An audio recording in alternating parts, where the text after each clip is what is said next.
All right, welcome everyone to Coffee Tea You and Me. This is the Thanksgiving edition.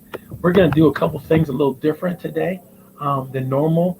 Normally, we would be talking about the next step in the nine-step process, and I know some of you all may be looking at that. And normally, we would be talking about the next step in the nine-step process. What is going on here? There we go. Let's stop that. Maybe looking at that, and normally we would be talking about the next step in the nine-step process. I think I got a couple of Facebook pages open at the same time, which we're going to have to fix that. There we go. All right. That we should have no problems now. All righty. Let's go back to where's StreamYard. There it is. Ha. Okay. Sorry about the little technological mix-up. I had both my Facebook page and my YouTube page open at the same time, and I'm broadcasting on both of them as I'm trying to use StreamYard to catch up with you guys. So I apologize for that. Welcome to Coffee Tea You and Me. This is a program, the show we've been doing nearly 20 years now. We started out at a local coffee shop and making sure that we help entrepreneurs and business leaders from all over the place come together, find each other, find moments to share, but also give some amazingly important information that they needed to be more successful, happier in what they're doing, and getting more progress involved in their lives. So I've been doing this for quite a while, and since COVID-19, we took the show online and we've taken it to the airwaves, and we've had a lot of good time with everybody. I've got now people following from all over, watching the show, downloading the show, participating in the show, and I get guest speakers every once in a while. Today, we may have a surprise guest speaker, we may not. I'm going to hold off in just a little bit just to make sure that I'm not lying to you guys, because we just may have a guest speaker coming on today, but we will see how it goes. I'm expecting someone to arrive, and if they do, I'll make sure I give you a brilliant introduction, because you're in for a definite treat with this person. We have a great time on the show. It's all about engagement. It's all about opportunity.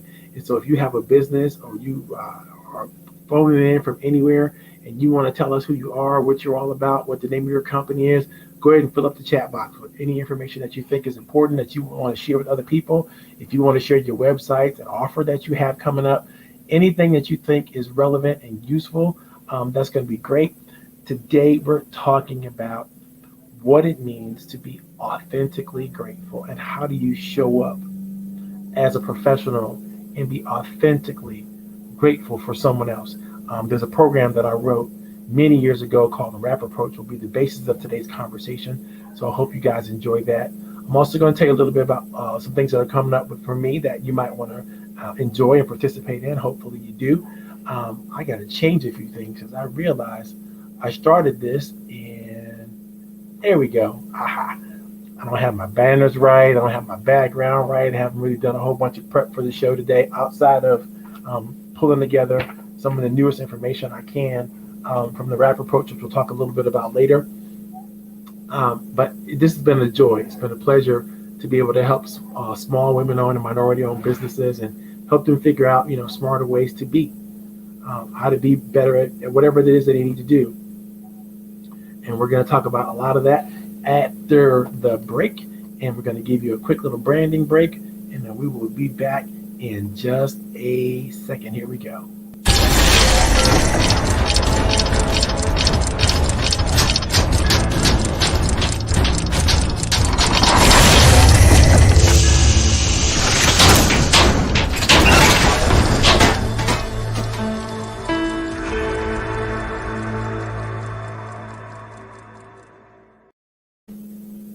Okay, folks, here we go. We're back, ready to action, ready to make sure everything's happening. This is Coach Powell from Coffee Tea You and Me. Welcome to the party. Welcome to the place. Welcome to the spirit that is the small business release for thousands of entrepreneurs for many, many years.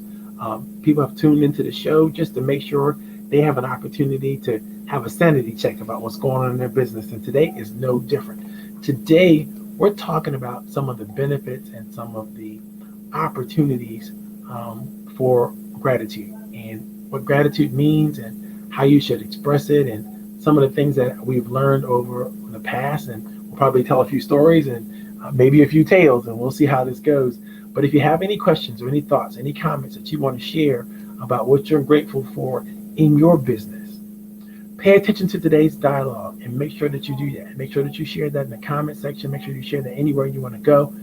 If you are new to the show, or even if you've been to the show in the past, definitely put your name in the comment section. Let us know where you're from. If you have a business that you would like to promote, put your business website, your contact information, anything you'd like for people to know. Go ahead and put that in the comment section. If you're following us on YouTube, give me a thumbs up. Go ahead and subscribe. That'd be really great. If you're following us on Facebook, definitely do the same thing. Make sure you like this. Make sure that you tell others about this. Don't keep me a secret, because if you keep me a secret, then other people won't be able to benefit, and now you're being selfish. So let's not do that. Let's make sure that as many people as we can, we're able to help understand how to get more energy in their life and in their business, how to get more focus so that they're doing the things they need to do, and how to make sure they're maximizing their own productivity. That's the business I'm in. That's the life that I live. It's all about helping people get those three things together, making sure they are as productive as they possibly be, and focused as they possibly can be, and also as energetic as they need to be to make everything they want to have happen. It does you no good to have a vision of what you want to try to do, to understand a sense of mission, get your goals all aligned, have your habits all worked out, everything aligned like it's supposed to be, but then you just don't have enough gas in your tank. You don't have enough energy. You don't have enough power. You don't have enough oomph, so to speak, to pull it all off. And today we're going to talk about what it takes for you to have that. One of the things that it takes is for you to remember all the things that you have been blessed with so far. What are the things that you are grateful for? What are the things that you think are meaningful for you? What is significant that has happened for you? What are the relevant things that you could pull together to know that if it wasn't for this moment, this person, this time, this space, this idea, this concept, I couldn't have done it. It couldn't have happened. These are the things we're going to be talking about today. We're going to be talking about them from the position of former training that I wrote many years ago called the RAP approach. For those of you who have been through the RAP approach training, you know that the RAP approach is an acronym, and it's an acronym that stands for some of the most powerful structural processes that you could ever put in place for yourself, for your company, or for anybody to create meaningful engagement. I find more and more, the longer I live, the more I work with companies and business leaders, the more and more I know that the winning organizations, the winning companies, the winning leaders understand how to get the best out of the people that they work with. And they understand how to make sure that the engagement that they get from the people that they're working with is something that's going to be useful, relevant, something that can turn into extremely high amounts of value. When you can come together, and there's two things I want you to know if you don't know anything else from today's talk. And I started talking about this a little bit last week, but there are basically two things that occur when you come together with a strong team, with a strong group of individuals who are all, so to speak, pushing and pulling in the right direction together, right? This is what happens. Number one, you experience an extreme burst in power and intelligence. So much so that you can multiply your success 9 times over the average. So let me say this again. When you pull together a powerful team and you're all moving in the right direction, which means you have the right leadership, you have the right intelligence, you have the right tools, you have the right equipment, and you're all in sync with one another in a meaningful, powerful way. What happens literally is you multiply your intelligence together and you multiply your power. Another word for power is energy, obviously. So you're looking at being able to be more energetic with little to no limit on your capacity, as well as boosting your intelligence so that the decision making that you're making as that group, as that team, is better than you could ever come up with by yourself. And for those of you who have led major projects or been on programs where you've had to pull people together and you've had to create some type of energy or focus that move people forward, you know that it only takes a little bit of a deviation to derail a whole entire program. Just one bad apple, just one person with a negative attitude at one point in time might make the difference between phenomenal success and abysmal failure. This is really, really important to try to wrap your mind around. Because when I created the rap approach, I was thinking about a couple of things. The first thing I was thinking about was the fact that I was going to so many funerals. Now, today being a holiday, or the back end of a holiday isn't escaping me, but realized that I was going to so many funerals, and at some point in my life, I started to realize a pattern. I started to realize that there was a person in the box, or in the urn, or a photograph of the person that we were there to memorialize and pay tribute to and honor.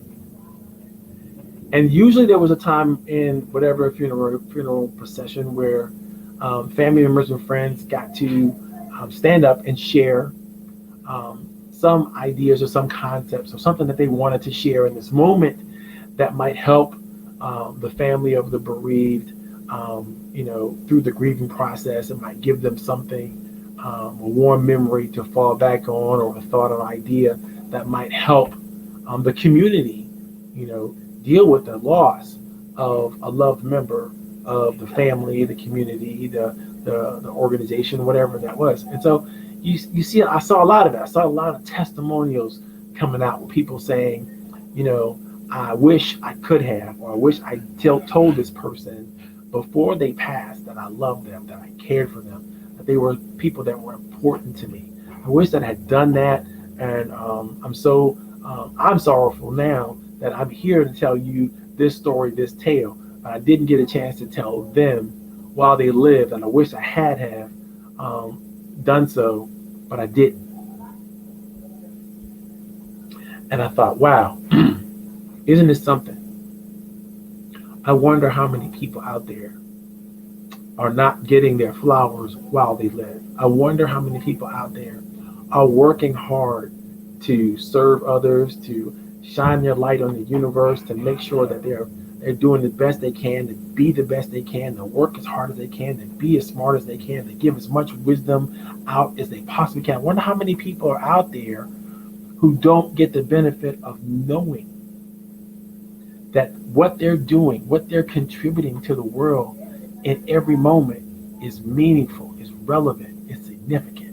Now, if you know me, I'm always going to come back to those things because I think that's what human existence is there to help us experience. It's there to help us experience meaning, relevance, and significance. And when we don't get a chance to experience meaning, relevance, and significance, then we're on a slippery slope towards disaster in many, many ways. For some of us, it's depression. For some of us, it's some other type of anxiety or stress. For some of us, it's just isolation and not being able to, by yourself, understand that you have something meaningful, something valuable to share with the universe. It is very important that you focus on those things. The second thing you get when you get to work with people is an understanding of your value. So not only are you maximizing the power and the intellect that you're able to collectively come together and bring forth into the universe, now you're starting to see what you contribute to that team effort and your value into that team effort, and where exactly on a day-to-day basis where your contributions create meaning, significance, and relevance. It's critically important that you talk about those things. It's critically important that you understand what you bring to the table and that you celebrate and honor what you bring to the table along with others.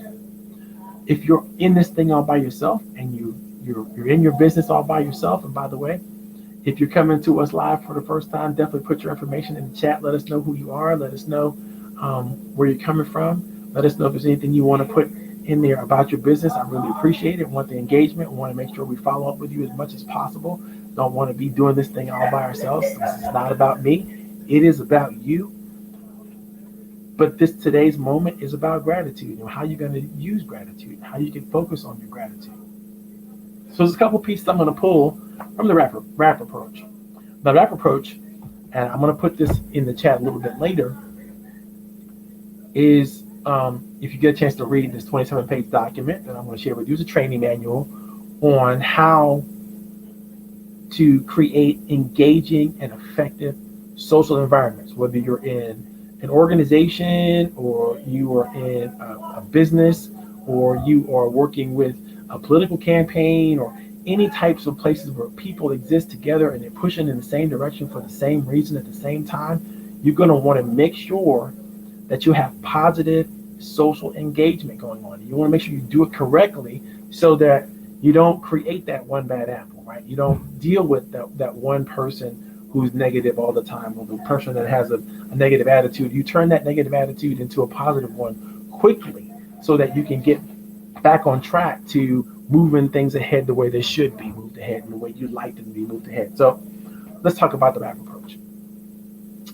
Again, I told you earlier, I wrote the rap approach because I was going to a lot of funerals at the time. And I thought, there's got to be a better way for human beings to conduct themselves around one another, other than to hold back the most important emotionally charged information that can make a difference for others.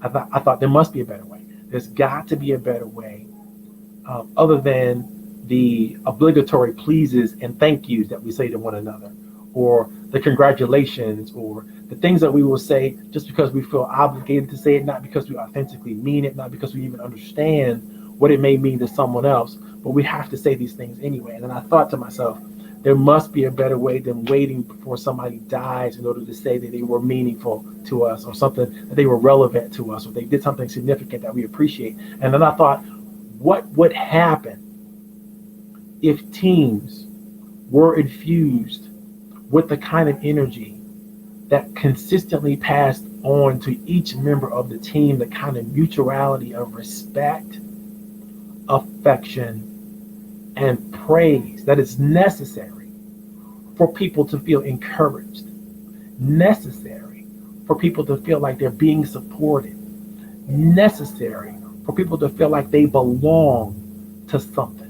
What would happen if everybody in a workspace, in an organization, in a team felt like they were a respected member of that team, that was cared about by the individuals that were part of that team? What if they felt that way? And what if they felt not only respected and cared about, but people were effusive about it? They were making sure that they spoke up about it, make sure they shared with other members of the team why this person was important to me, what this person did for me, how they made my life a little bit easier, how they made me help me create a little bit more happiness, a little bit more joy, a little bit more satisfaction in my work on this team in this moment.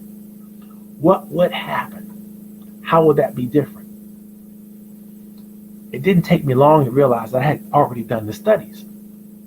The studies are sharing and showing, without a question, without a shadow of a doubt, that organizations that are able to create belonging in their team members, a sense of wellness and happiness in their group, are phenomenally more successful for a longer period of time than those that don't. So it would dawn on me that if it was a part of your culture that you did these things that we're going to talk about in a few minutes, if it was a part of the culture of your organization, a part of the culture of your team, that leaders made sure that they built these things into everything they do, then organizations wouldn't have as much recidivism as they do. There wouldn't be much turnover. There wouldn't be talent running out the door. There wouldn't be people who feel like they just phone it in and they're not really giving their all. They're not fully and actively engaged in whatever processes they need to be or should be fully or actively engaged in order to progress the organization. This is what the RAP approach is all about. In fact, I got so excited about the RAP approach and seeing it work in corporations all over the world, all over the country. And I want to take this break right now really quick to remind everybody if you're just joining us, Joe, make sure you put your information in the chat so we know who you are and where you're coming from. Put your business information in there too. If you want to share your Facebook page or your LinkedIn page or whatever you got going on, make sure you put it in the chat, because because I want to make sure that we don't forget about you. I want to give you a shout out, let us know who you are, where you're coming from, where you're listening from. It's really important. I know some of you all are maybe listening from a device from your car, and you're listening to this live on Facebook or streaming it live on Facebook or YouTube in your automobile. Pull over. Don't do anything dangerous, all right? But pull over and let us know you're out there. Pull over and let us know who you are. You never know who might feel that energy of your presence, and it might be important for them to know. So it's I know it's important for me, so let me just be clear about that. So if you're out there and you want to show up in the chat box, please do so. Let's see if we can't get some other stuff going. Okay, back to the rapid approach. What I was talking to you about earlier was just the knowledge and the understanding that when you create the right kind of socially engaged process or culture within an organization, what you have in terms of a benefit is clear. You have people who are committed. They're committed to each other, they're committed to the organization, and they're committed to the organization's leadership. They're loyal, right? They will give their time, their attention, whatever resources they can pull together, they will dedicate to the effort of the team because they feel valued, because they know that they're valued. They know that they're contributing something in a meaningful, relevant, and significant way. They know and they feel understood. They feel safe, and so therefore they trust. And they give you the benefit of the doubt. They let their guard down. You don't have to worry about what's going to happen. And this is all of this happens whether it doesn't matter what your age is, whether you're a teenager, an older person, whatever company or groups that you might be dealing with. You might be dealing with 4 different generations in the workplace at the same time. But when you get this kind of social engagement process that I'm going to share with you in a few minutes working, I guarantee you phenomenal long-term success. Let me repeat that.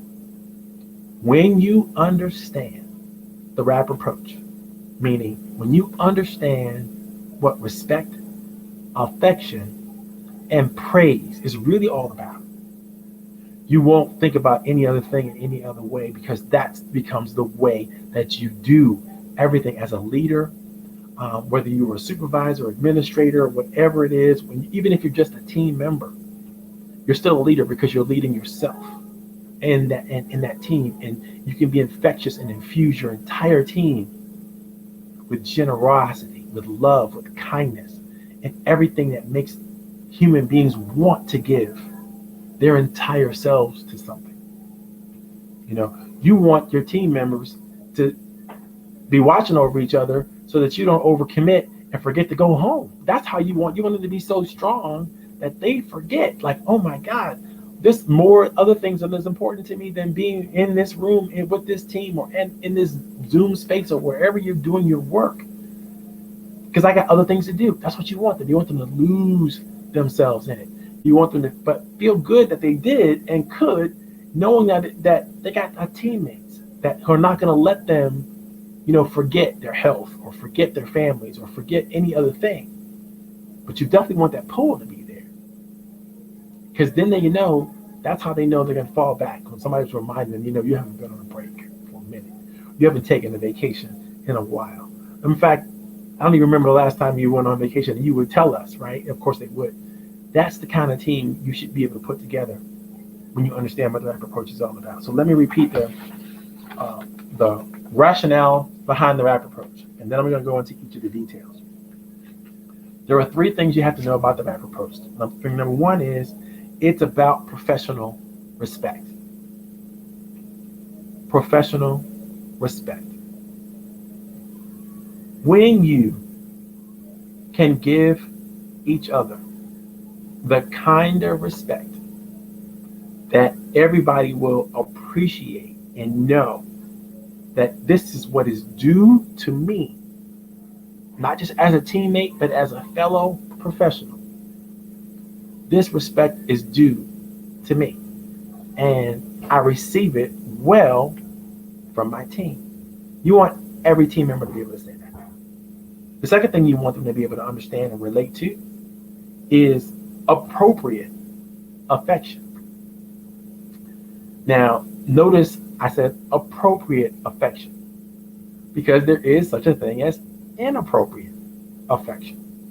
And when you're working with your teams, you work with the people that you get the chance to be with in your churches, in your families, in your organizations, whether they're nonprofit or for profit or business leadership, whatever you're doing with people,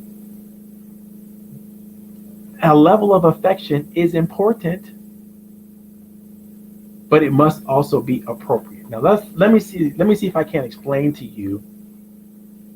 No, we'll get into that later. We'll get into that later. I think it makes sense. We're not gonna touch that. So you got to have one, professional respect. Two, appropriate affection. Number three, the next phase or idea or concept that your team has to wrap their mind around when it comes to each other. And this was my favorite, and you'll understand the reasons for a second. Authentic praise.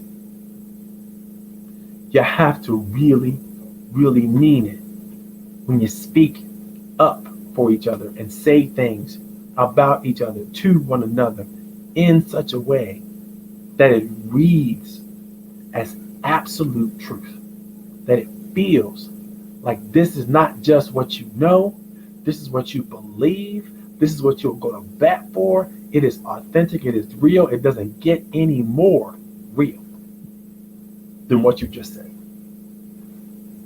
So let's talk about it. Okay, let's break it down. Professional respect. Well, we talked about the fact that professional respect is something that is professional, right? It fits within your industry that you belong to. It fits with the people that you play with. Everybody understands what the professional standard may be, and people are supportive of that professional standard. But what happens in an organization that doesn't have any clear, well understood, socially recognized, established procedures or activities or culture of professionalism? Right? Everybody gets to approach this thing any way they want to. Because there is no level of professional expectation, right? And I'm not talking about the simple wearing of a uniform or putting on the right kind of suit or the right kind of clothing or wearing your hair a certain way. I'm not talking about any of that stuff. What I'm talking about is the way you treat one another. How do professionals in your environment, in your culture, treat one another well? Because if that's not clear and well understood, then there's going to be people who feel like the respect they're getting, if they're getting respected at all, isn't professional. And no matter how you slice it, if a person feels like they're not getting respected as a professional, then they're getting disrespected as a professional, right? Someone might be telling them things like,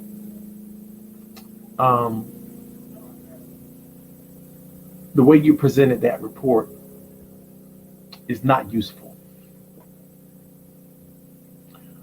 This idea that you keep trying to share with us, we don't like it.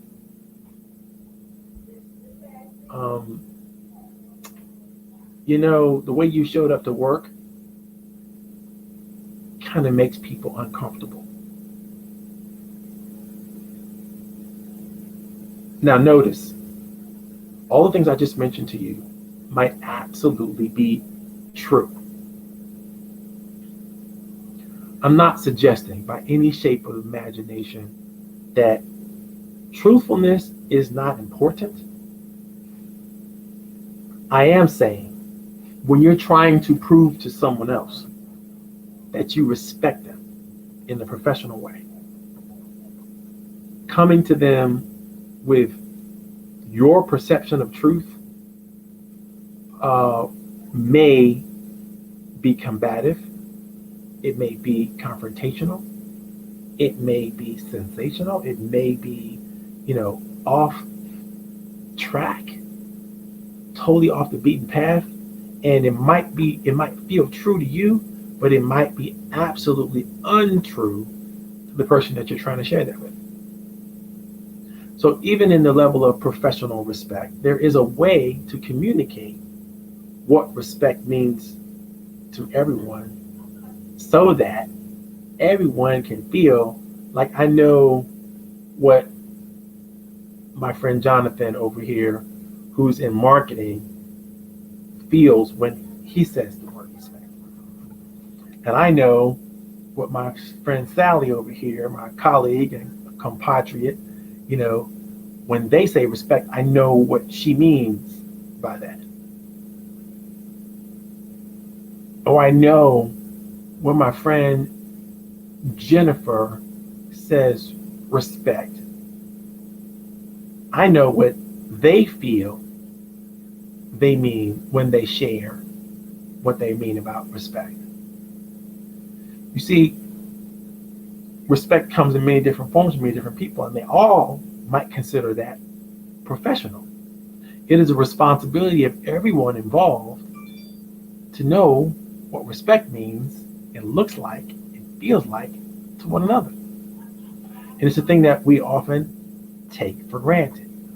We often take for granted that we know what other professionals mean by being professional or professional respect, right? We take that for granted because, maybe we all belong to the same organizations, we belong to the same associations, we belong to the same industry, and so therefore the industry carries that banner for us, so we don't have to think about it. But I want to challenge you, for those of you all who understand the real meaning and power of diversity, equity, and inclusion, to understand that everybody might have their own particular definition or way about them, that they consider what is respectful and what is not respectful. And you need to have those conversations.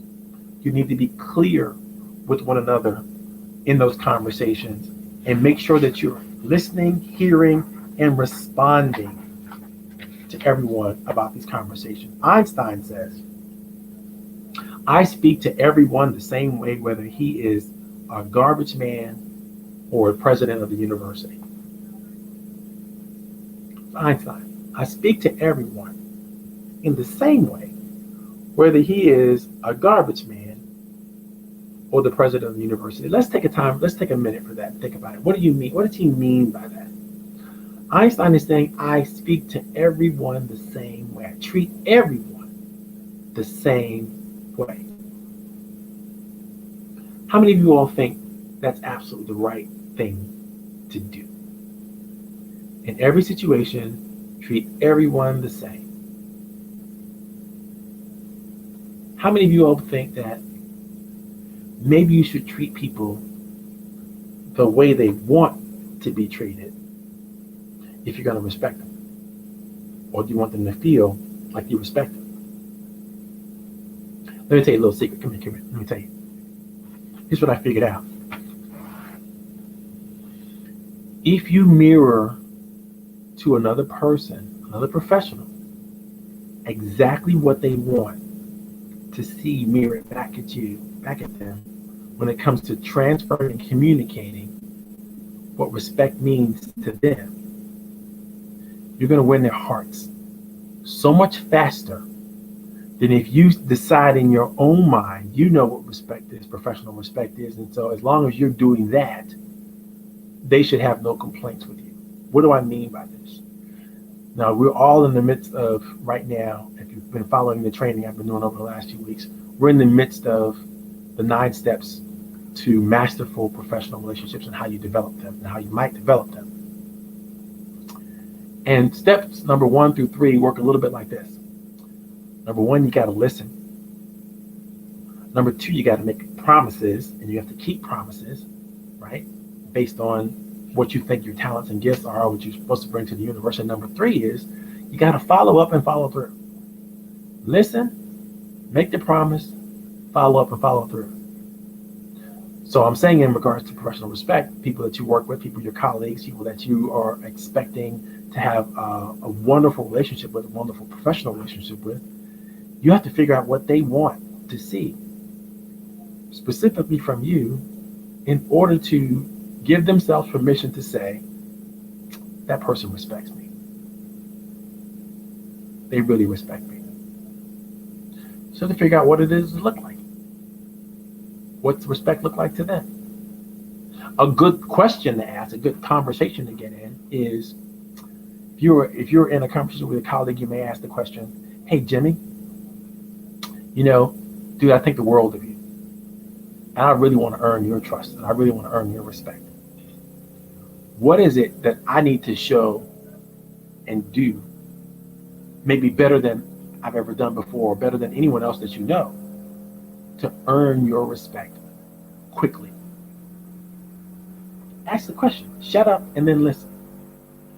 Simultaneously, what you've just done is you've forced a person to think probably in ways they've never thought about what it actually takes to earn their respect. And now they're going to have to try to articulate it. You might want to give them a break and say, "Listen, I don't need you to answer the question right now, but do me a favor, sometime within the next week, let's sit down and chat about it, because this is really, really important to me." So you're saying that earning their respect is so powerful to you that you're willing to sit down with them for some modicum of time and listen to their thoughts and ideas of how you might do it. Let me ask you a question. Can this person accuse you of not listening to them shortly after that conversation? Probably not. You're not going to hear that from them. In fact, what you're going to hear from them is just the opposite. What you're going to hear from them is, "Oh my God, no one's ever asked me a question like that before. No one's ever taken the time to listen to me about the things that are important to me, to make sure that I can give them the respect that they should have, or that I want to give them. And nobody's ever asked me for it. Thank you for doing so. And please pay attention to and attend to my answer." And then when they do give you that answer, okay, rule number one, you listen. What's rule number two? Anybody remember? Now that you've listened, time to make a promise. You know, I heard what you said, Jimmy, when you said, you really respect people who tell you the truth and speak the truth to you and make sure they don't deviate at all. You like frank, honest, upfront conversation. Is that what I heard you say? Yes. Okay, great. Thank you. Here's what I'm going to promise you. I'm always going to tell you the truth. I'm always going to tell you face to face exactly what I'm thinking about this situation, exactly what it means to me, exactly how we can work together. I'm always going to be honest and upfront with you, and I'm never going to hold anything back. Fair enough? In fact, why don't we set up a time for us to get together and just kind of comb through some of the pet peeves and some of the things that take us sideways when it comes to our working relationships and things, and we can make sure that we don't do those things for each other. And then we can put together some kind of silent or individual contract just between you and me of how best to work together. Would that be okay with you?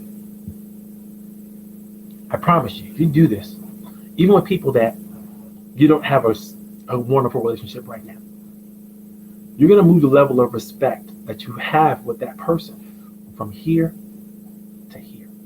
It's going to increase. It has to increase. And there's emotional reasons and rational reasons why it has to increase. We'll talk about those a little bit later. But I want you to understand that anytime you engage another person with the question of, how can I show you that I care more about you, better than maybe I've done in the past, or maybe better than anybody else in this organization? What do I need to do? What do I need to say? Who do I need to be? Just your interest in performing at that level, just your interest in building a relationship to that level is going to push the relationship to a higher level. It might not ever get to the level that you want to get to, but it's certainly going to be better than it is right now. And it'll be better tomorrow and tomorrow and tomorrow and tomorrow, the more you work on it. This is professional respect. I'm going to leave you with one final thought before we move on to our next topic. I'm going to leave you with a quote from Winston Churchill.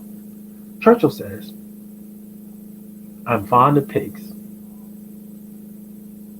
but dogs look up to cats." I'm sorry, let me read this again. "I am fond of pigs. Dogs look up to us, Cats look down on us, but pigs treat us as equals. You start getting so high and mighty that you either look down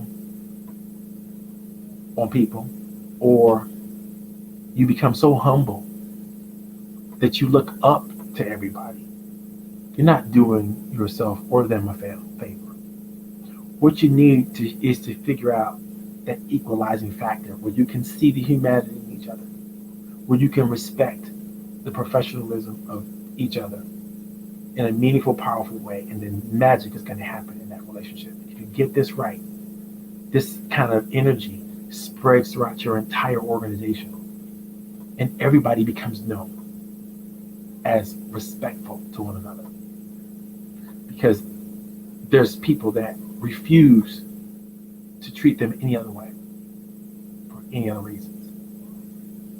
Okay, let's talk about the next part of the rap approach. I realize this is long. There's a lot of I put a lot of information in here that you guys are going to want to love. So definitely get your hands on to read it all. The next topic is a topic. Obviously, we talked about making sure that there was professional respect. But let's talk now about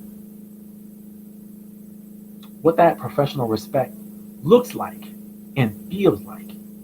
Let's talk about appropriate affection. Now, there's those who will challenge my choice of words when I came up with these systems and said, well, don't you really mean appreciation? Appreciation sounds better than affection. Affection sounds dangerous. And I'm going to tell you, I chose affection because it is dangerous. I don't like the fact that our communities and our organizations and our businesses have gone more and more and more to the impersonal way of dealing with human beings and the manufacturing technologies and systems that we're using to supplant human emotion and feelings. There's no separating humans from feelings. There's no separating humans from emotions. And instead of trying to say, okay, let's not be emotional and call that unrational, why don't we say, you know what, your feelings are valid. And because you have these valid feelings, let's talk about what they actually mean and how they might be relevant in this particular situation. When we learn to do those types of things and we learn to really, really have that kind of affect on one another, what's going to happen is our workplaces are going to change into places where people don't mind saying to a colleague, man, I love you. You mean the world to me. I don't think I could work here if it wasn't for you. I wouldn't want to. I'm not looking forward to the day you retire. I may have to walk out of here with you. We're talking about affection. We're not talking about appreciation. Appreciation is, again, one of those easy things we can throw off and say, we can appreciate everybody. We can't really love and care about everybody. We can try. It's an attempt. But it's not something that is easily done. Because it's hard to love and care about people that you don't know and you don't feel known around or feel safe around. And those are the things that have to happen. So you have to pay attention to people's emotions and their feelings in order to make them feel safe. You have to understand them on a deeper level other than their job description or the fact that we work next to each other in order for them to feel connected to you. In order for you to feel connected to them, you've got to have an intimacy in your relationship. That's more than any business right now would really allow you to have or want you to have. But yet and still, they want you to be comrades and they want you to work well together and enjoy each other. Try to do that without feelings and see what happens. Try to exist without feelings and see what happens. So we might as well just acknowledge these feelings, right? And figure out how to make the best feelings that we can come forward and move us forward. F. Scott Fitzgerald says in this quote that I love, I wasn't actually in love, but I did feel sort of a tender curiosity. That's how you should feel appropriately about your work colleagues. You don't necessarily have to have a level of intimate love with them. And I mean even intimacy on the safest, kindest, most appropriate way. I'm not talking about a stalker or a groper or any creeps, any of those words I think my daughter taught me how to use, right? So it's very, very important that you keep it to a level of professionalism, but you still have to be curious in a tender way. So you have to engage in asking those more meaningful questions about not just what a person is doing, but who a person is and what they feel about the things that they're doing and why they feel it's relevant, why they feel it's important, how do they think about um, things outside of the job. You got to get outside of the job in order to really build that kind of camaraderie and esprit de corps. We should say motivation in the military a lot of times. But it's very, very important to know more about the people than the activity that you currently enjoy. Because you want to build connections that are based on something that's long lasting. You want to build connections based on something that has a presence that may not ever go away, like their family or their values or the things you might share in common because of your roles that you might play. Like how many of us are fathers and how many of us are brothers and how many of us are, big brothers versus little brothers, and how many of us are belonging to fraternal organizations or community service organizations, and how does that help the framework that we may have? What do we bring to the table for the business or the organization because of other associations and affiliations, right? These are things that are critically important to our success. It's critically important for us to know each other and for us to trust each other. And if you don't get those information, you won't know, you won't like, and you won't trust. Back to the 9 steps again, going up the trust ladder, you have to move from I know you to I like you, which means I enjoy you, to the point where I trust you, which means I'm willing to sacrifice something of myself. Or I'm willing to give you the benefit of the doubt. I'm willing to believe in you, even sometimes more than you believe in yourself, because I trust you, right? You have to want to and desire to get to that level in your team so that everybody's pulling from all cylinders and doing the best they possibly can. Jane Austen, in the book Pride and Prejudice, said, "We all know him to be proud, unpleasant, but none of this would mean a whole lot if we really liked him. We know him to be proud and an unpleasant sort of man, but none of this would be anything if we really liked him."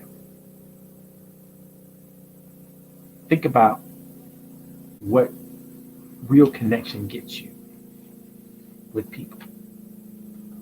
When people know your likes, your dislikes, your hates, how you're going to respond to certain things, they can negotiate around those things, even forgive you for those things, those ideas that they don't like. But they know now how to work with you best, what to say or what not to say to keep the party going, so to speak. But when a person doesn't know you, and I know many of you find this to be true, don't they trip up quite a bit? Don't they fall into fault with you quite a bit? Don't they use language that you may consider insensitive or off color quite a bit when they don't know you and they assume that they do? Right? So if you're truly going to show respect, if you're truly going to be authentic, if you're truly going to set someone else up and love them, don't you have to do the work to get to know them? Don't you have to listen to them in a way that they're going to feel significant, they're going to feel special? Don't you have to make promises to them that you keep quick, fast, in a hurry so that they know that you are serious about your feelings for them, your affinity towards them, your affection to them?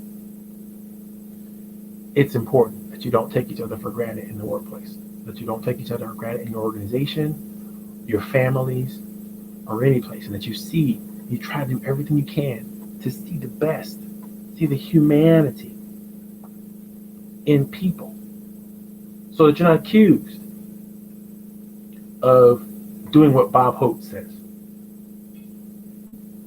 Hope says, people who throw you kisses are hopelessly lazy. Meaning, if you take the easy route to try to show some level of caring or affection for someone, you don't make it personal. You don't get in there and really, really share with them and really, really tell them what they mean to you. How then are you going to show them that? How are you going to communicate that you actually care? How are you going to help them feel cared for, cared about? It's not going to happen by osmosis. You got to do something. Now,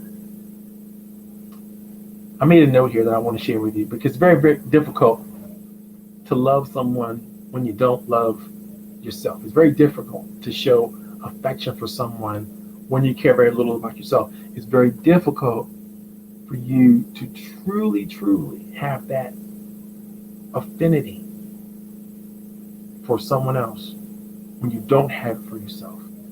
And it shows up in many different ways for certain people.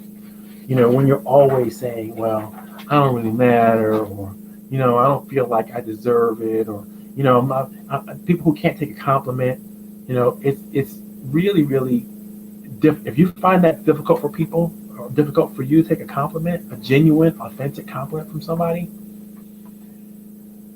you might want to think about what you're actually bringing to the table, because someone gives you a compliment, genuinely, an authentic compliment, because they feel something good about you, something that they respect, something they appreciate, something that they care about in you, that they're seeing in you, and they're giving you a compliment about that or telling you about that. If you don't accept it, you're rejecting not just the compliment, you're rejecting the person who's giving you the compliment. And you're making that person feel like, maybe I don't know you like I thought I knew. Maybe I'm not seeing in you what I thought I was seeing in you. Maybe I don't know how to judge people anymore, or judge people that I even believe in anymore. Maybe there's something wrong with me. If they hear that enough, it's going to turn back in on them, and they're going to feel incompetent. They're going to feel like they don't know how to pick people or choose people or work with people or whatever. You got to be willing to go there and say, you know what? I'm so glad, so thankful that you feel this way about me. Thank you so much. It means a lot. That's all. That's all you need to say. But you also need to believe it. Because if you don't love yourself, you won't believe it. And what you're going to say is, thank you. I really appreciate it. It means a lot. It's much different, guys. If you don't really truly believe that you're worthy, if you don't really truly believe that you deserve it, when people praise you, it's hard for you to receive it. So do the work. Do the work on yourself. Give yourself a hug if you need to. Do whatever you got to do. You get your affirmations in order. There's 1,000 different ways that you can learn to feel better, feel good about yourself or your contributions to things. But you got to do that work, because if you don't do that work and other people see greatness in you and they try to share it with you, you won't be able to receive it. And if you won't be able to receive it, you certainly cannot leverage it. And this is what we're talking about when it's all said and done. We're talking about creating leverage, high levels of engagement where people work together in such a highly leveraged way that they create magic in the universe. But you can't have people who don't feel like they're worthy. Trying to respect somebody who feels unworthy of your respect is a very emotionally draining and daunting situation. And those of you who have tried, God bless you. I hope you stay in there with them. I hope you can hang in there. But I can tell you, it's very difficult to do that and sustain that when somebody was determined to hate themselves, determined not to ever believe in themselves. It's very draining and it's very difficult to do. In fact, one of the things I have in my coaching contract when I'm working with individuals and professionals is, I may bump into situations where I recognize and see that you have something in your past that's disabling you from accepting the reality of your current situation and helping you to engage and move forward. And if I find that, that's way beyond the depth and the scope of myself as a professional because I'm not a therapist. You need somebody who's good at being able to uncover a lot of sensitive information very carefully and astutely, and to help you see that this is the thing that's blocking you in your past. This is the thing that's keeping you from moving forward or moving forward quicker than you already are. That's the therapist's job. That's not a coach's job. A coach's job is to help you with your current behavior so that you can behave better and then receive better results. That's the coach's job. So often, sometimes I have to suspend my coaching contract with people, and I let them know upfront in my agreement that I'm not a therapist and I cannot play the therapist role. If I find myself having to play the therapist role, we're going to stop coaching right away. And then we're going to recommend you to a very good, high-quality therapist who may be able to uncover some things in the past that will help you move yourself forward. But now, once you learn and understand and practice what respect is all about and what affection is all about, now you have to put it to some action, right? You have to do something that's going to show the person and the rest of the team, the world, the organization, what you mean when you say what you say about another person. You have to be able to praise them authentically. You have to offer your authentic praise, not just to them as in an individual level, but in a public way. Now, I know some of you all, your fear of public speaking is really, really high. But let me tell you another way to make sure that fear gets diminished a little bit.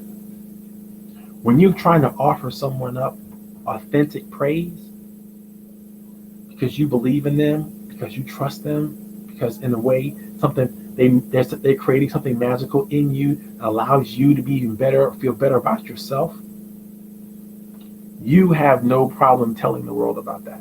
You're going to have less of a problem telling the world about that than you will be giving a presentation or talking about is telling a story or giving some kind of information that you think is important for them to convey. Because what you really know is important for them to convey is how special this other person is to you in your life, or this team, or this group of individuals, what they've been able to do for you that's been amazing and magical. And here's why you have to say their name. You have to tell people how special they are. That's the level of authentic praise. It will be so high, the level of authenticity will be so great that you forget about your fear of public speaking. That you forget that, you're in a crowded room, or you're in an organization, or you're in a boardroom, or you're in the team meeting. You forget other people out there listening to you. Because what's more important at this moment, at that time, is to give the person that you're talking to authentically the praise that they are deserving of because of your level of respect and affection for them, for a reason that heretofore maybe only you two knew. Maybe only you knew. That's important. It's important to do. If you're a leader, it's important to praise your people as much as possible. If you're a team member, it's important to praise each and every team member as much as possible. Don't put a limit on it. Anytime somebody impresses you, anytime somebody does something for you that you think is special, is important. Anytime you feel relevant because you're in a space with someone, anytime you feel like you're contributing something valuable because someone said amazing things about you or someone did something that was helpful to you. It's time for some authentic praise. It's time for you to bookmark that, and the very next time you get a chance in any room where there's more one person or two people or three people or multiple rooms, multiple people, you're gonna want to make sure you bring that person up. You want to make sure you bring that person with. You want to make sure you bring that person in to the emotional context and the feeling of other people. When you do this well, no one is going to feel somehow that the person you're talking about isn't worthy of a greater amount of trust and respect than they may have gotten beforehand. Because you're elevating that person. You're helping that person reach another level of care and concern, attention by somebody else. Now, let me give you a secret. Everybody wants attention, whether they say so or not. Everybody appreciates appropriate attention. They appreciate genuine affection. They appreciate authentic praise, right? So you have to think about these things, right? How does it work in the real world? What happens when you elevate someone else in a room or in a group? What happens is there's a trust multiplier effect, a social trust multiplier effect that occurs. Somebody asks you, what do you think about Jimmy over here? Even when Jimmy's not around, you say, oh my God, Jimmy is the most special person in this company to me. Let me tell you why. Jimmy helped me when I was down and out. Jimmy helped me when I didn't know how to get this program done, or I didn't know how to get this process completed, or I didn't know how to understand this methodology that other leaders were trying to work with. But with Jimmy's help, I was able to not just understand and know and persevere and endure. I was able to get it done and do it swimmingly so much. Remember that award I got the other day? I got that because of Jimmy. If it wasn't for Jimmy, I couldn't have done it. This is the level of praise that is given to somebody that you truly respect, right? And absolutely care for. You'd be happy to give that person a testimonial. You'll be happily, verbally, right off the bat, you give them a testimony. If they ask for a recommendation, give them a recommendation. If they ask for anything that you can do easily for them, you will be doing it with the quickness because you want to help elevate them. You want to be a part of their success. And if you can, just do this one little thing, just say something nice about me. Oh, great, do it. Now, for those of you know that, I get down on LinkedIn really big time. I'm all about LinkedIn. I use LinkedIn a lot. 80% of my business comes from LinkedIn, and I got a tremendous amount of testimonials on LinkedIn. People that I've worked with, people that I've interacted with, people that I've had a chance to pour into somehow, some way, or people have poured back into me somehow, some way. And trust me, I am always giving someone a testimonial. I'm always giving someone some type of praise. I look for it in people now. I look for everything that a person does outside of themselves that they really didn't have to do, but they did it anyway because they knew it was the right thing to do, or because they felt something special about me, and whatever was going on, whatever our interaction is, I noticed, I pay attention. And then I give it back to them. I say, I saw you do that thing. Do that thing you do. The thing that was amazing, that wizardry that you shared, that love that you that comes out of you quite naturally. I want you to know I love it and I appreciate it. Thank you so much. Don't change a thing. When you can give somebody authentic praise, it validates them. It makes them understand not just how you feel about them, but how others might also feel about them. It helps them become better by sinking in and creating more confidence in them, by helping them grow their capacity to take more risk in that certain area where they now feel encouraged to be more, to do more, to express more, to hear more, to think better. You can do that with just the word of praise. That's how powerful our connection can be to one another. A word of praise has helped people change their major. A word of praise has helped people close their business and reopen another business, or get out of business altogether. A word of praise has helped people find new job opportunities, right? A word of praise can do a lot, and you can't be as scared. You can't be as scared of these things. If you are, then you got to work on that. That's something you got to fix.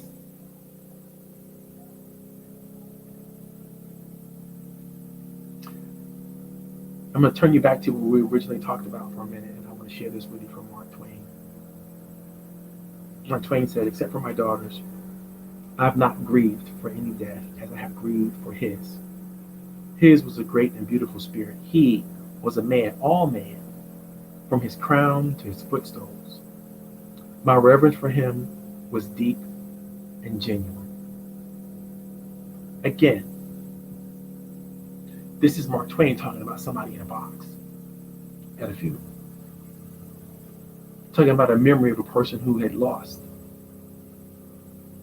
Not talking about him in real time. And isn't it a shame that these words had to be written about someone who could no longer hear them? I hope that you got something out of today's talk. And if you did, do me a favor, please share it. Please tell somebody else. Definitely tell me. If there's something that you pull out of this chat that you can use, that you can work from, please do. And I also want to share this last thing with you. On the back of the rap report is something called the rap sheet. Hope you guys can see that rap sheet. The rap sheet helps you to begin to ask the questions and write from your perspective. What do you know about the others that you should admire and defer to you? How do you respect them, right?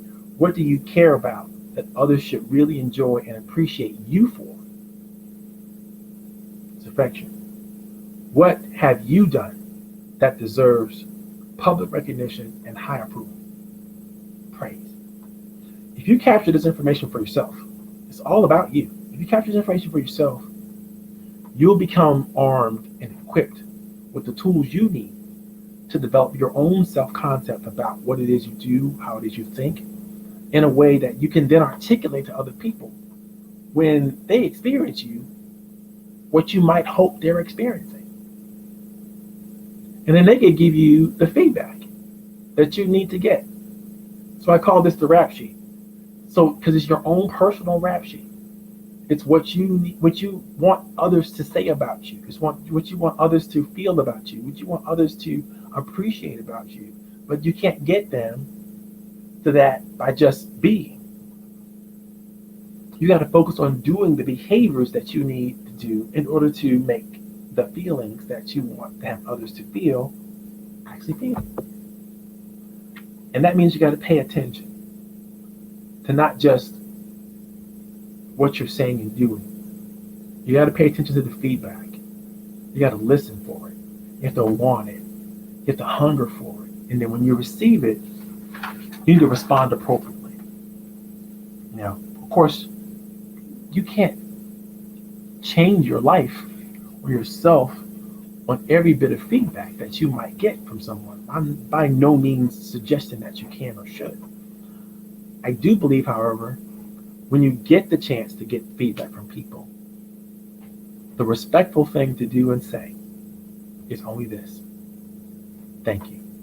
It means so much that you would take the time to share this with me, and I really appreciate it. Having said that, we're going to close the show today. Thank you for coming out. Thank you for sharing your time. We've had a nice, good hour working with Coffee Tea, You and Me. My name is Coach Powell. We do this every Friday without fail, and we're going to continue to do it as long as it's useful and workful and helpful to just one small business. It matters a lot. Oh, I want to share something with you before I sign off completely. This week coming up, or very soon, on the December 11th, the True Voice Conference is coming up. Tickets are crazy, going through the roof, about to go up in price, as a matter of fact, from $99 to $139 for all-day virtual conference. I highly suggest you get your ticket if you haven't gotten it already, because it's going to be probably the best virtual conference I've had the pleasure of being able to share. And I look forward to having you there. I look forward to seeing you there. There's going to be lots of interaction. There's going to be lots of information. The program is going to be part of my French by talking about myself about this about so much, but it's going to be off the hook. It's going to be definitely one of the best I've ever done. So if you've experienced anything I've ever done before, you're going to realize I'm taking it up a couple of notches with this one. And so I'm looking forward to seeing as many of you all as we can get on the virtual call as possible.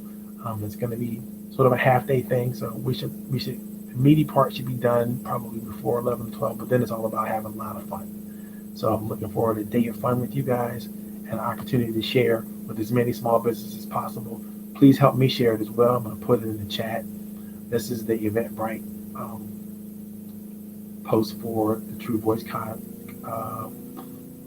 conference. And then I'm also going to put the wrap approach in here for you guys. As I promised that I would, and I make sure I'm going to honor my promises. Let me see if I can do that from this. And we have to clean it up a little bit. Let's see. I'll share it. There we go. I'll share it. I'll copy the link. And then I will post it right to you guys. This is the wrap report. Hopefully you enjoy that as well. If you're following us on YouTube, you should be able to pick the link up really well. If you follow us on Facebook, I think it's posted as well there. And that's that. Have a great time, guys. I hope you have a great day, great weekend. Enjoy your holidays. I will see you next Friday. We will finish up the last step of the 9-step process. Today, I want to take a break for the holidays and just really think about what we're thankful for and how we're grateful for one another, and help you share some tips on how you can do that so much better. If you're a leader out there, use the wrap approach. It's very powerful, and it will help strengthen your team and strengthen the people that you work with. God bless you. I hope you have a great time. Bye-bye.